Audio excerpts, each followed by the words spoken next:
नमो नमः सर्वे भवन्तु सुखिनः। बेटा हमने कर्ण कारक तक कर लिया था। आज हम करेंगे द्वादश पाठ। द्वादश पाठ का नाम क्या है? द्वादश पाठ का नाम है बेटा संप्रदान कारक चतुर्थी विभक्ति। संप्रदान कारक है चतुर्थी विभक्ति। इसका चिन्ह क्या है बेटा? के लिए। इसका चिन्ह क्या है? के लिए अर्थ में। इसका एक और भी है बेटा दा देना, दा देना,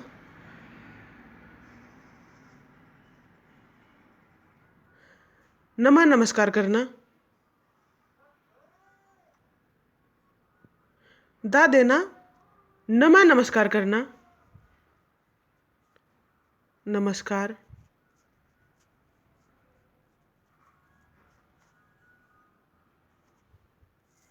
नमा नमस्कार अर्थ में भी चतुर्थी विभक्ति का प्रयोग होता है। जिसके लिए कोई कार्य किया जाता है वह संप्रदान कारक कहलाता है। जिसके लिए, के लिए जो कार्य किया जाता है वह संप्रदान कारक कहलाता है। यदि निर्धन को धन दिया जाता है तो निर्धन के लिए धन दिया गया ना बेटा, तो के लिए निर्धन क्या है? संप्रदान कारक। निर्धन में कौन सी विभक्ति हो जाएगी? चतुर्थी विभक्ति का प्रयोग हो जाएगा। अतः निर्धनाय का प्रयोग होगा। साथ ही साथ जिसे प्रयोजन के लिए कोई कार्य होता है उस प्रयोजन में चतुर्थी विभक्ति होती है। जैसे बालः दुग्धाय क्रंति, लड़का दूध के लिए रोता है। दुग्धाय क्या है बेटा? चतुर्थी विभक्ति के लिए अर्थ में। जैसे बालिका अध्ययनाय विद्यालयम गच्छति, अनेक लड़कियां पढ़ने के लिए विद्यालय में जाती हैं। छात्राः क्रीडनाय क्रीडा क्षेत्रम, छात्राः क्रीडनाय क्रीडा क्षेत्रम गच्छति, लड़कियां अनेक छात्राएं खेलने के लिए खेल के मैदान में जाते हैं। वृद्ध भ्रमणाय उद्यानम गच्छति, बूढ़ा घूमने के लिए, वृद्ध घूमने के लिए बगीचे में जाता है। नृप निर्धनाय धनम यस्ति, राजा निर्धन के लिए धन देता है। अध्यापक छात्राय ज्ञानम यच्छति, अध्यापक छात्र के लिए ज्ञान देता है। रामः मित्राय पुस्तकम यच्छति, राम मित्र के लिए पुस्तक देता है। माता पुत्राय दुग्धम यच्छति, माता पुत्र के लिए दूध देती है। मुनि नृपाय आशीर्वादम यच्छति, मुनि राजा के लिए आशीर्वाद देता है। चंद्रः प्रकाशाय भवति, चंद्रमा प्रकाश के लिए होता है। रात्रि विश्रामाय भवति, रात्रि विश्राम के लिए होती है। रात्रि विश्राम के लिए होती है। दिनम परिश्रमाय भवति, दिन परिश्रम के लिए होता है। सैनिकाः देशाय जीवन्ति, अनेक सैनिक देश के लिए जीते हैं। वृक्षाः परोपकाराय फलन्ति, अनेक वृक्ष परोपकार के लिए फल देते हैं। सिंहः शिकाराय भ्रमति, शेर शिकार के लिए घूमता है। शेर शिकार के लिए घूमता है। मृगः आहाराय इतस्ततः भ्रमति, हिरन भोजन के लिए इधर उधर घूमती है। अनेक हिरन भोजन के लिए इधर उधर घूमती हैं। वानरा फले भ्रमति, अनेक बंदर फल के लिए घूमते हैं, फलों के लिए घूमते हैं। सर्पः वायुपानाय भवति, सर्प जो सांप है वो हवा पीने के लिए घूमता है। सर्प हवा पीने के लिए घूमता है। ये शब्दार्थ बेटा आपने नोटबुक में उतारने हैं और याद करने हैं। शब्दार्थ आपने नोटबुक में उतारने और याद करने हैं।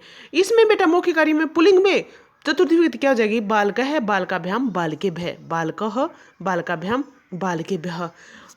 स्त्रीलिंग में हो जाएगी बेटा बालिकायै बालिकाभ्याम बालिकाभ्यः। नपुंसक में फलाय फलाभ्याम फलेभ्यः।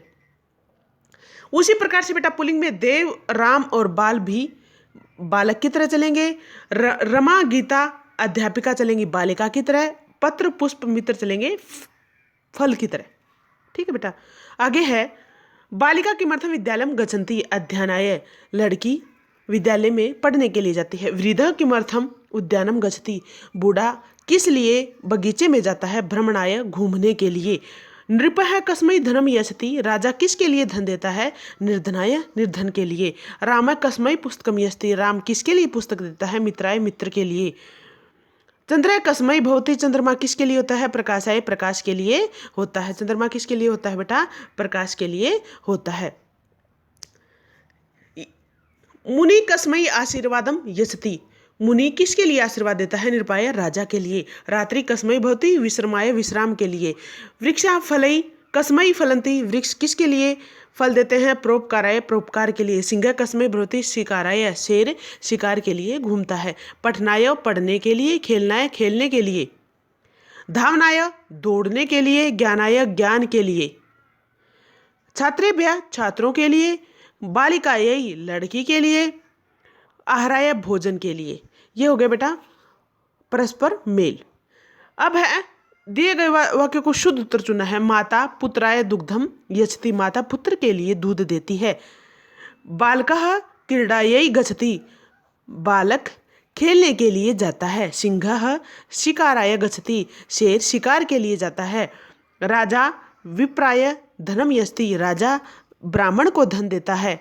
सूर्य प्रकाशाय भवति, सूर्य प्रकाश के लिए होता है। छात्राः ज्ञानाय पठन्ति, छात्र ज्ञान के लिए पढ़ते हैं। ये तो हो गया बेटा आपका लेसन। आपने फेयर नोटबुक में शब्दार्थ और ये क्वेश्चन आपने फेयर नोटबुक ये नंबर 2 जो है वो आपने फेयर नोटबुक में उतारना है। शब्दार्थ और ये पूरा लेसन की हिंदी और सब कुछ आपने याद करना है। गॉड ब्लेस यू बेटा।